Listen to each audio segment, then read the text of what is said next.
And before introducing our next guest, so we mentioned Yosha Bengio, we mentioned like the big lab that we have in Montreal, and me, I'm the other part of that. So it's the Mila, of course, is there, it exists, it gives us, like, it shines all over the world.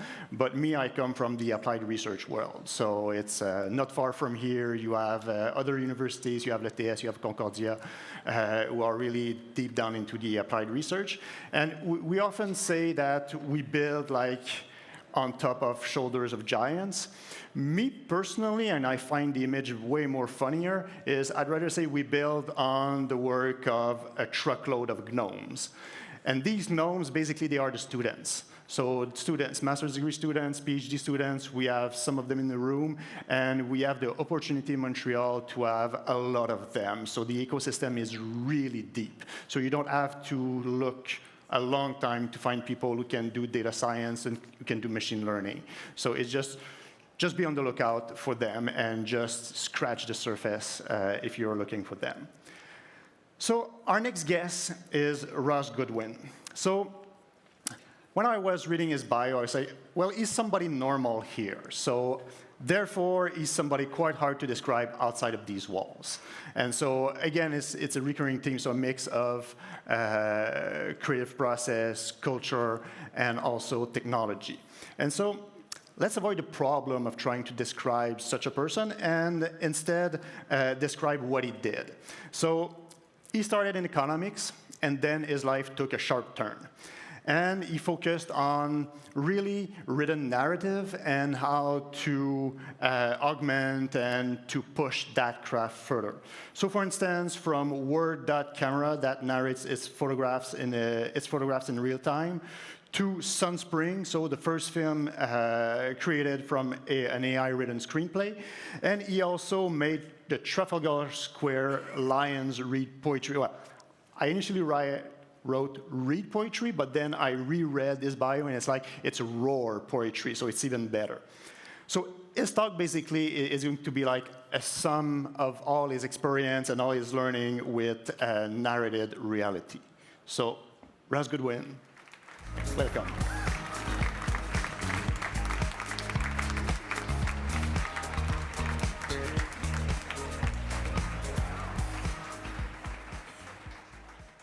Bonjour, it's great to be here. Thank you so much for having me, and I'm really excited to be talking about narrated reality. And I'll get to this picture of me on the car later in the talk, but to start with, try the other clicker.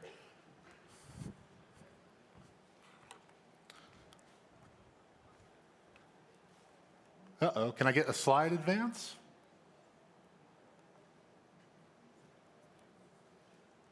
Pressing them both. Maybe if I hold them both down at the same time. Oh, there we go. Hey, all right. I guess it worked. Okay, so this is a game called Actual English Word or Invented Gibberish that I want to play with you. And I've been playing this game with audiences all over the world for like 10 years now. And I'll explain why when we're done with the game. So I guess these aren't working. Next slide. Oh, no. We can't play the game because there's supposed to be an animation where that appears over the word.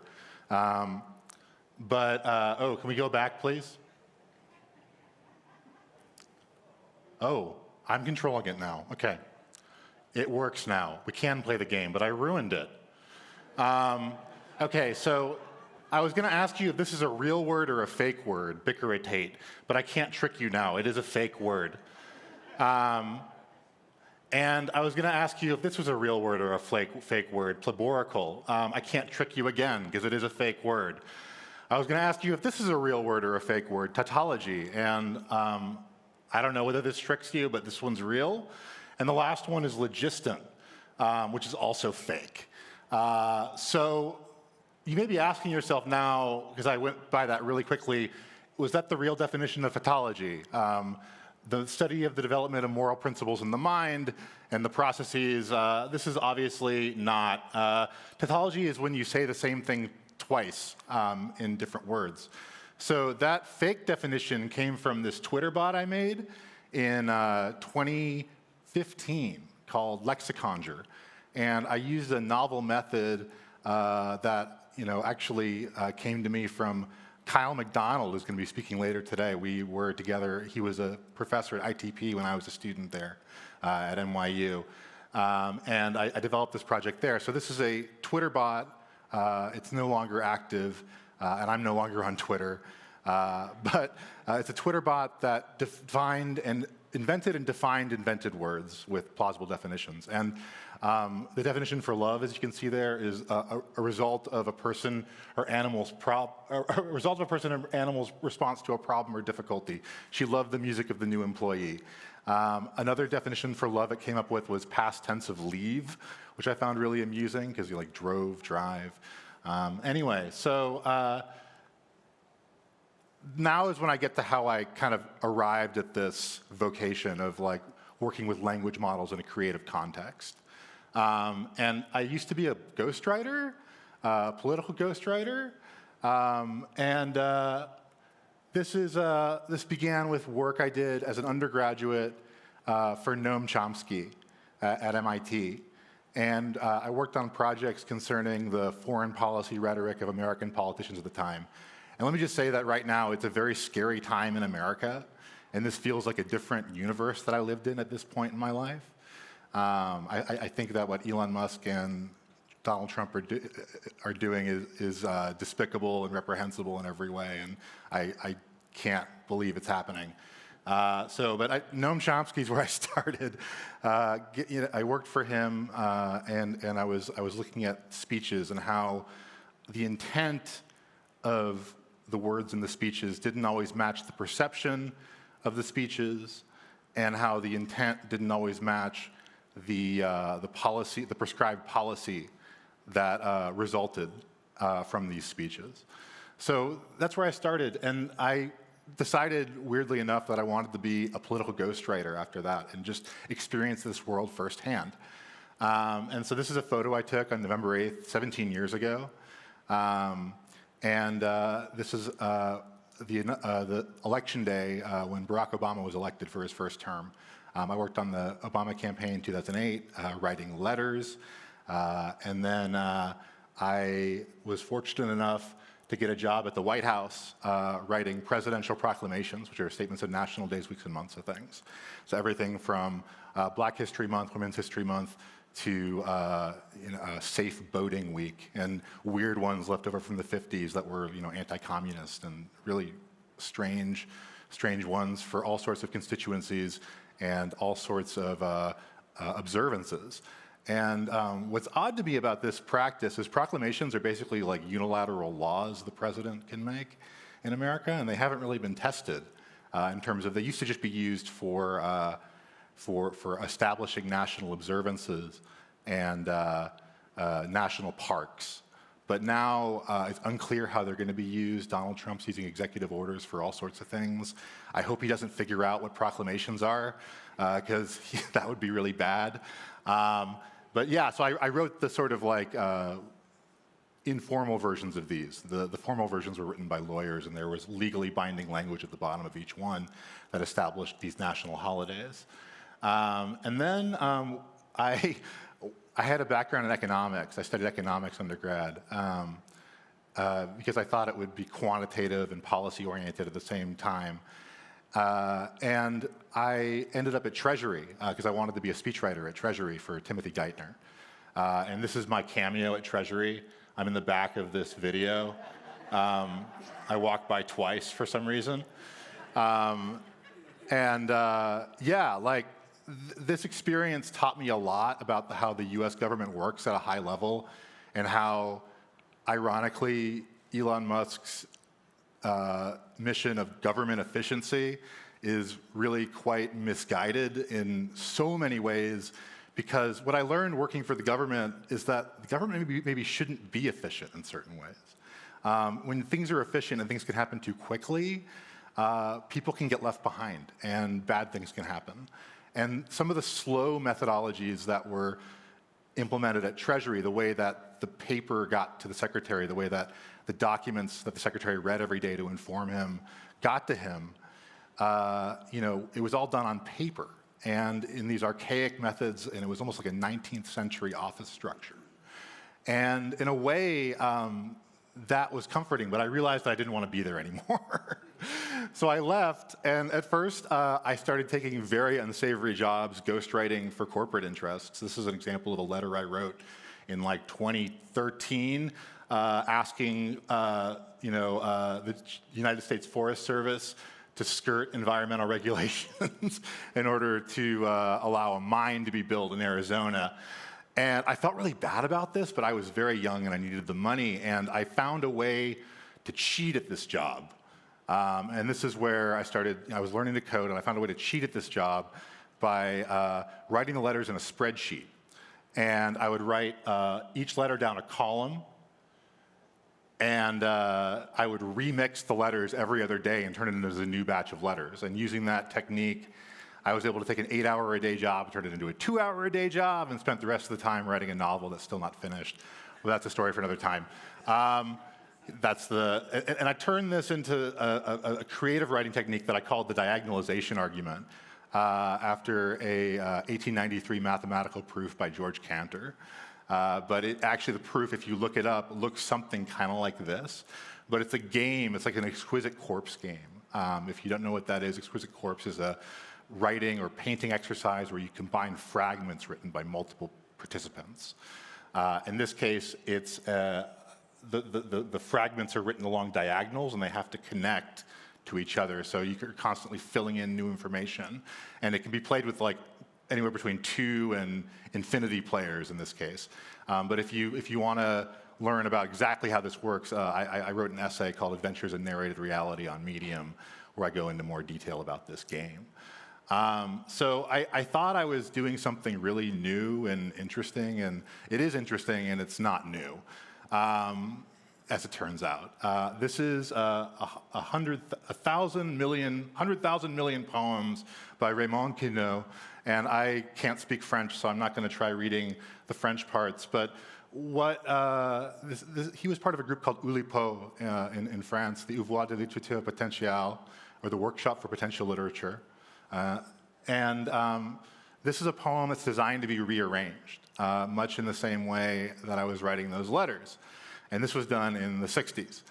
And people like William S. Burroughs, who's a complicated figure in lots of ways, and other practitioners have been doing this sort of remix, and he invented this thing called the cut-up method, which is sort of similar, but just remixing language, you can get to new language. You can conjure the ghost of writers in a more convincing way than you'd be able to just reading work that they had written in certain ways, because it's new information. So when I was in graduate school, I started experimenting first with Markov chain language models, which are very simple, and then with long short-term memory recurrent neural networks, which are the predecessor to the transformer models that ChatGPT and Claude and and Grok and all of these large language models that we use today employ. 10 years ago, I was training these models from scratch, using all sorts of text, scraped from the internet, and I would stare at screens like this for hours, waiting for the numbers to drop, because when you're training neural nets, and this is still true, you're monitoring these numbers called training loss and validation loss, and those tell you how well the neural net's performing. The training loss tells you how well it's performing on sequences that that are in its corpus, that it's looking at over and over again, and the validation loss tells you how well it's performing at sequences that it's not seen before. So I was getting poetry like this, and I'll read this real quick. And still I saw the Brooklyn stairs with the shit, the ground, the golden haze of the frozen woods where the boat stood when I thought of shame and silence. I was a broken skull, I was the word which I called it, and I saw the black sea still, so long and dreary and true, the way a square shook out my ground, and the black things were worth a power to find a world in a world of reason, and I saw how the mind saw me. And I was really encouraged by results like this because they just seemed abstract and surreal and pushing toward a new kind of writing in a way that I hadn't seen before. And it's interesting to me, talking about this 10 years later, how the language models have gone back on themselves and are now very, very stiff unless you tweak them, which I'm going to get to in a minute. So back then, I made this thing called word camera because I was trying to write a screenplay with a filmmaker using generative techniques. And I thought, why not start with a photo rather than just text? Because movies are made of images, fundamentally. And so I put these computers inside of antique cameras. This is a spin-off project from that. I put computers inside of antique cameras and made them into like text Polaroids that would write poetry in real time when you press the button. And they were, done without Wi-Fi in some cases. This is one that I had installed in Montreal, actually, in 2017. If you went to Phi Center in 2017, you might have seen this on display, this word camera. And it was up there for like, I think, 9 months. So I did them inside of all sorts of cameras. This is a large format camera. The one before is this is a TLR, or twin lens reflex camera. But someone in the prior session said that the invention of AI is a lot like the invention of cinema. I would argue that it's like the invention of the camera, period, photographic technology, period. We were at the stage of the daguerreotype when I was doing these experiments, and now maybe we're at the Kodak Brownie or maybe an early Leica 35mm camera, but we're not at the digital camera stage of AI yet, I don't think. So in terms of early photography, though, the way it bears resemblance is in the way that it took something that once required a certain measure of human effort and then translated that into another activity that required a different type of human effort. And it's not so much that photography killed painting, because everyone was so worried at the time that photography was invented that it was going to totally kill painting and that painting was just going to be not an activity humans did anymore. Because there was this long strive toward photorealistic representation that it seemed like people had solved all of a sudden. But it turns out that, if anything, photography kind of set painting free in a way. And painters felt free to pursue things like Impressionism, and then that led to things like modernism. And it's very hard to imagine the 20th century without the way photography changed painting, or art in the 20th century, I should say. So I put these inside of antique cameras to suggest that this was a primitive form of something with potential. And also, it's fun to upcycle broken antique cameras. So for my thesis in graduate school, I did a wearable device at first that took images, location, and time and printed out a narrative as I walked around New York City. These were received interestingly, but then I got some advice from a mentor, Tai-Yun Choi, to split it up into 3 devices. This is a compass that narrates location, and it's designed to be put in a car. So this is what I was sort of moving toward at this point. And that's a compass from a B-17 Flying Fortress, and a center console from a police cruiser that I combined with a computer in the middle and a dial and a button to create a simple interface. And they all use these printers, but this video will show, hopefully it loads. Oh, there it goes. Okay, so this is the clock, which narrated time, and this will kind of show how they all worked. So first you take a card from the library of neural network models with different voices. Again, it's interesting to me how the world has moved toward these generalized models. When I was experimenting with this stuff 10 years ago, it seemed very much like specialized models were the way to go. And I still think that's true in most cases. Then you clock in on this antique punch clock, and it generates a poem based on the time. So here's that poem. And I'm running a little short on time for what I want to talk about, so I'm not going to read it. But for somehow, you know, I was just seeding the phrase, the time was 2 minutes past midnight, into a model that I had trained from scratch. And the midnightness trickled down through the text in a way that I did not expect. And that happened with every minute of the day that I tried this with. There was something about afternoon times that changed the tone, and something about morning times that changed the tone. And I love Christian Marclay's work, The Clock, if you're not familiar with that, which I think plays off of that exact idea. So this is all 3 devices, the one time they were all set up together. Yeah, you know, but I was still interested in making that movie. So when you seed on dialogue, when you train on dialogue, you know, you can ask the model questions. And it's no surprise that you can ask ChatGPT and other large language models questions. But this is a question I asked one of the models early on, you know, and I love the answer. Where did you grow up? I didn't have to do that.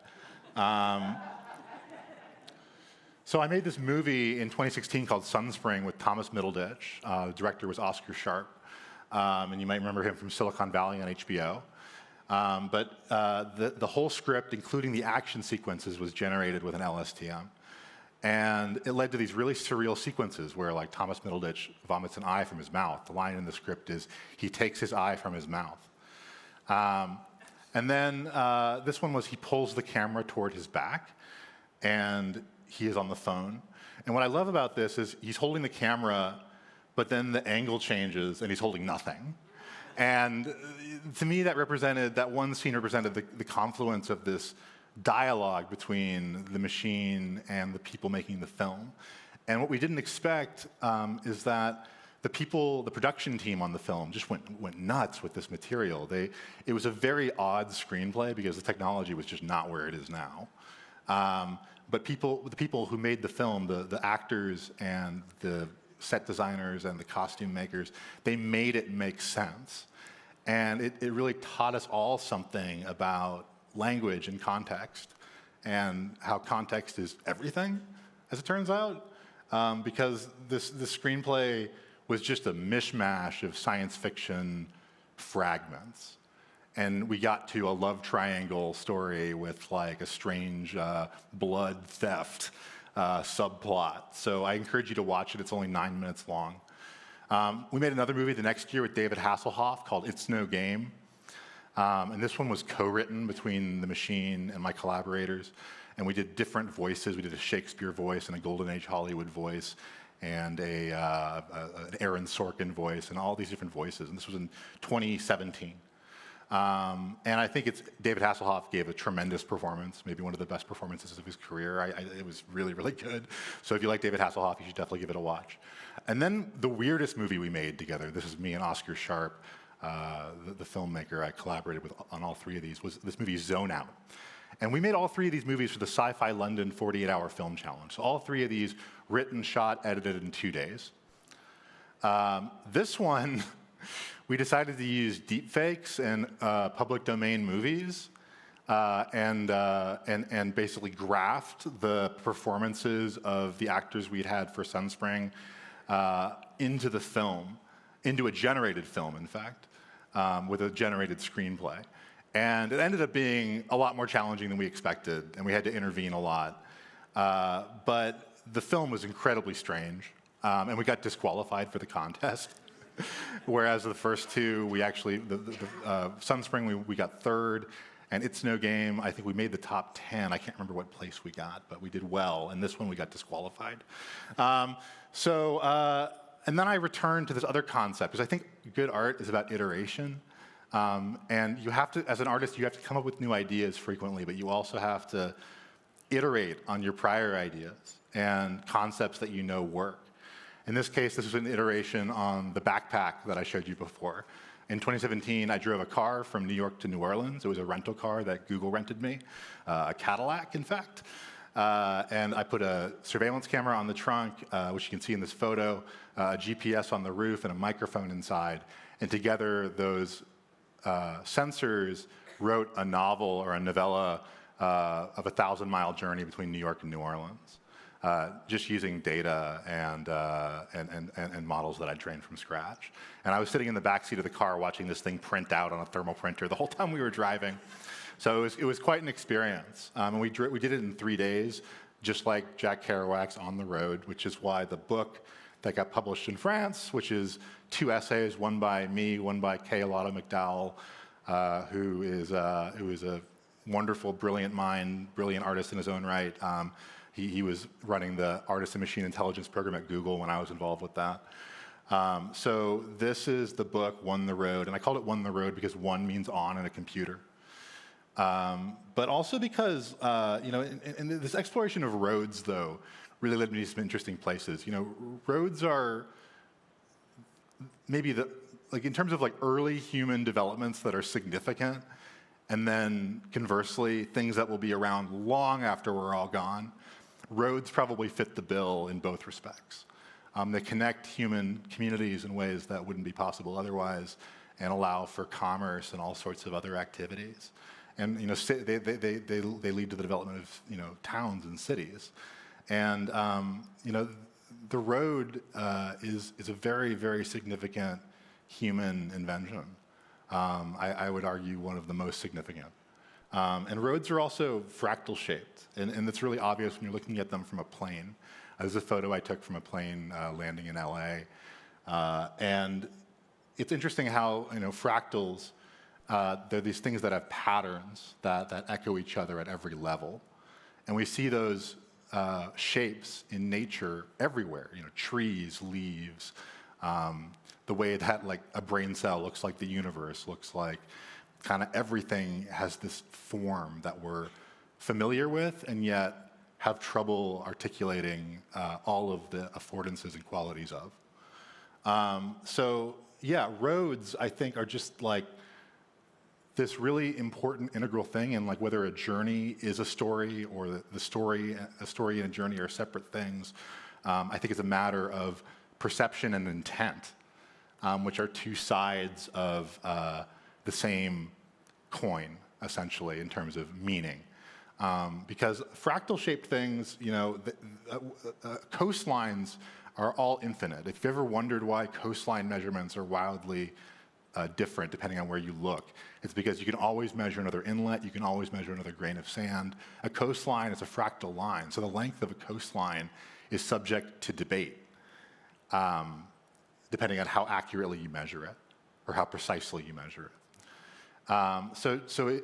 To me, there's a parallel with language. I can always insert another word into the words that I'm using. I can always go deeper into the language fractal of the topic that I'm talking about. I can always insert another sentence. I can always insert another paragraph. I can always write another page, because there are so many possibilities in language that it's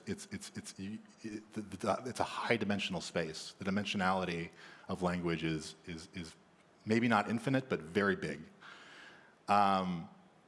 And so this is all to say that this is Ken Kesey's bus from the Merry Pranksters in the 1960s. And this is all to say that I think this is all about pushing language further and pushing things further in terms of telling new kinds of stories.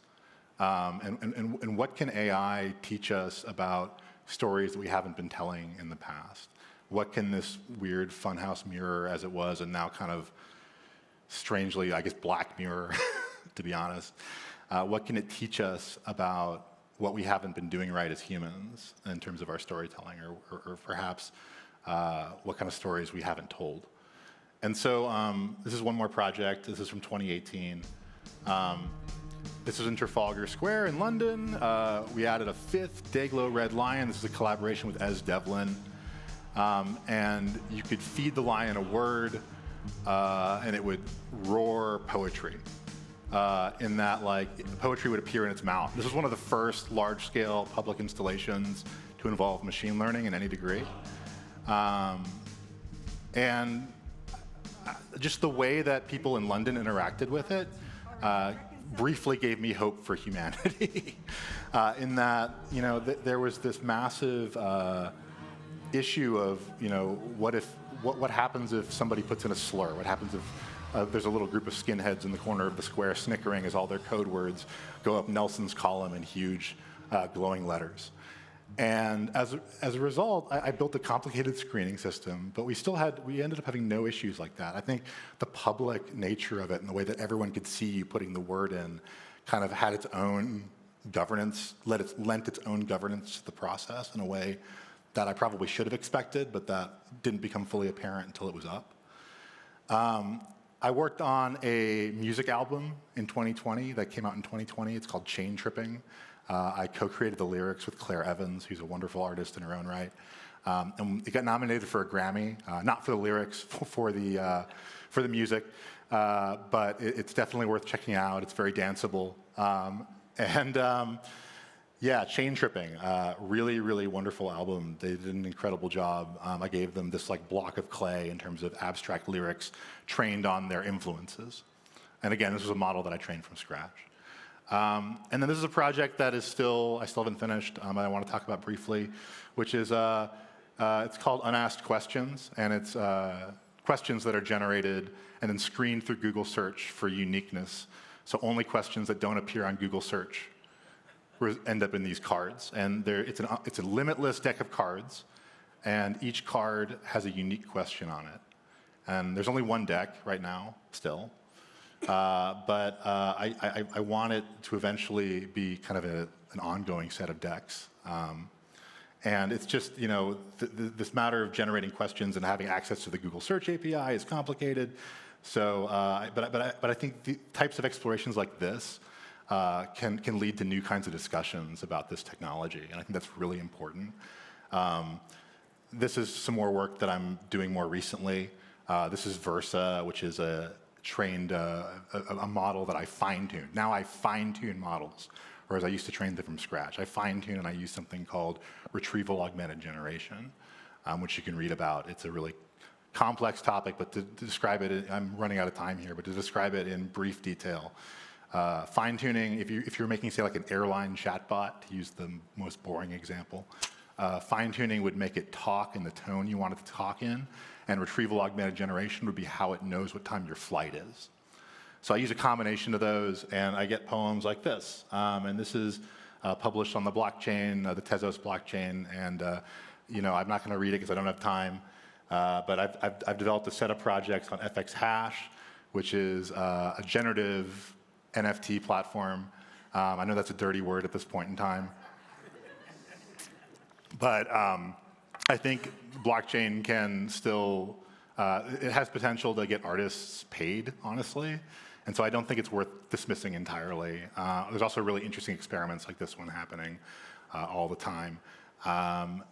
Alongside like a lot of scams, quite honestly, unfortunately. But this is not one of them. I really encourage you to check this out. It's kind of a meritocratic platform for generative art written in JavaScript, and these NFTs are made of code. They're not just like JPEGs or video files. They're literally code that's hosted on the blockchain, and that runs in your browser. So this is one I made in collaboration with the Allen Ginsberg estate recently. Believe it or not, Allen Ginsberg's estate is interested in the NFT space.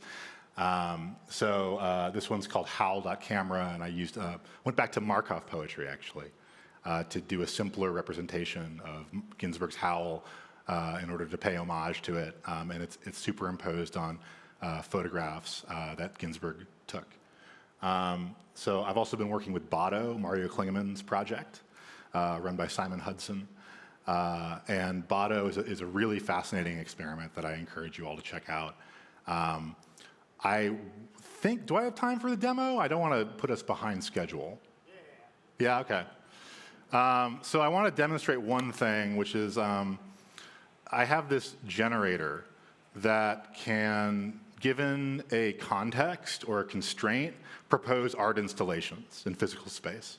And I developed this as part of my collaboration with Botto, but I wanted to just show it to y'all. So if anybody has a location, you know, it can be anything from like Times Square in New York City, this room, Paris, Texas, okay.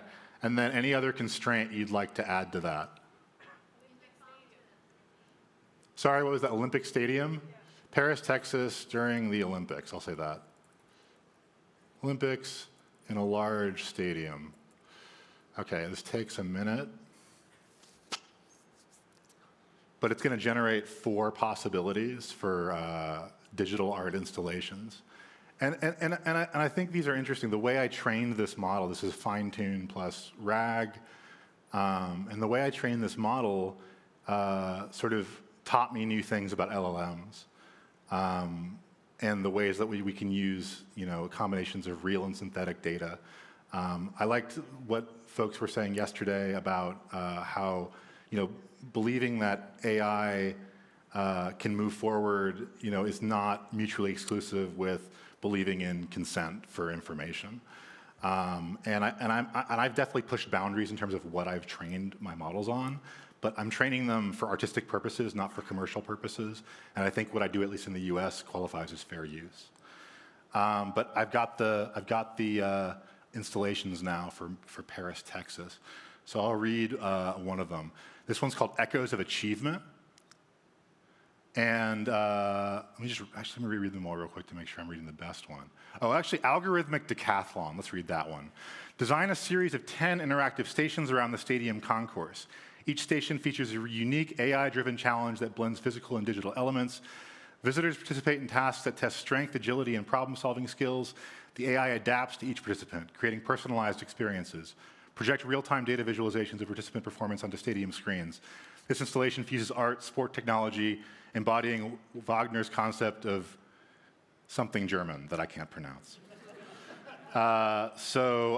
Paradox of Victory.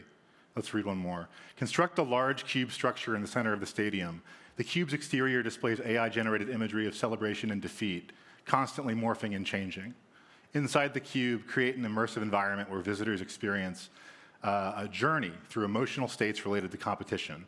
Use AI to generate personalized audiovisual experiences for each visitor. The installation explores the paradox of winning and losing, joy and disappointment inherent in athletic pursuits. So the more information you give it, the better they are. Those are, I would say, like 4 out of 10 ones. I've seen much, much better ones. But I'm excited to show this and hopefully put up some of these installations in physical space at some point in the future. So that's all I have. This is my agenda real quick before I leave. The word robot used to mean something similar to slave in Czech. Sci-fi represents the things that were in culture at the time that it was written. It's not a prescription. AI is not inherently, for the military, AI is not inherently human-shaped, and an entertaining or meaningful story is not the same as a desirable future. So we have to ask ourselves, what kind of future do we actually want? And I think that's becoming a more and more complicated question that we all need to take part in answering. So thank you. I'm Ross Goodwin. This is my information.